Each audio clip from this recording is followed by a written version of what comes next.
4-5 വർഷമായിട്ട് ഞങ്ങളുടെ സ്റ്റെയർ റൂമിൽ ജനലിന്റെ മുകൾ ഭാഗത്തായിട്ട് ഒരു കിളിക്കൂട്ടുണ്ട് കേട്ടോ. അത് ഞാൻ എങ്ങനെ ആ കിളിക്കൂട് നശിപ്പിച്ച് കളഞ്ഞാലും ആ കിളി പിന്നെയും വന്ന് കൂടുണ്ടാക്കി അതിനകത്ത് മുട്ടകളിട്ട് മുട്ട വിരിഞ്ഞ് കുഞ്ഞുങ്ങളുമായിട്ട് അത് പറന്നു പോവുകയാണ് ചെയ്യാറുള്ളത്. ഇപ്പോൾ ഒരു 10-20 ജനറേഷൻ ഇവിടെ തന്നെ ഉണ്ടായി കഴിഞ്ഞു കേട്ടോ.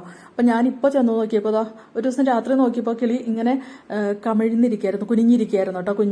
മുട്ട ഇട്ടിട്ടുണ്ട്. അപ്പോൾ ഉറങ്ങുകയായിരിക്കാം ഒരുപക്ഷെ. ഞാൻ പിന്നെ ശല്യം ചെയ്യാൻ പോയില്ല കേട്ടോ.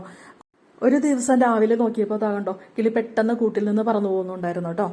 പിന്നെ ദിവസവും നോക്കുമ്പോൾ ഇതുപോലെ ഇരിക്കാറുണ്ട്. പകലൊക്കെ അത് തീറ്റ തേടി പുറത്തു പോയിട്ട് വരാറുണ്ട്. ഇടയ്ക്ക് ഇങ്ങനെ ഇരിക്കുന്നതൊക്കെ കാണാറുണ്ട്. കുറച്ച് ദിവസം കഴിഞ്ഞ് നോക്കിയപ്പോൾ താഴെ 2 കുഞ്ഞുങ്ങൾ വീണ് കിടക്കുന്നുണ്ടായിരുന്നു കേട്ടോ. അവയെ ഞാൻ രക്ഷപ്പെടുത്താനായിട്ട് വീടിന്റെ ടെറസിന് മുകളിലുള്ള ചെടികളിൽ, ബൊഗൈൻവില്ലയുടെ ചെടിയിൽ കൊമ്പിൽ കൊണ്ടുപോയി ഇരുത്തിയിരിക്കുകയാണ് കേട്ടോ. അത് പറന്നു പോകാനുള്ള ശ്രമത്തിൽ താഴെ വീണു പോയതായിരുന്നു. അപ്പോൾ ഇവരെ 2 പേരെ ഞാൻ ഇവിടെ കൊണ്ടുവന്ന് വെച്ചിട്ടുണ്ട്.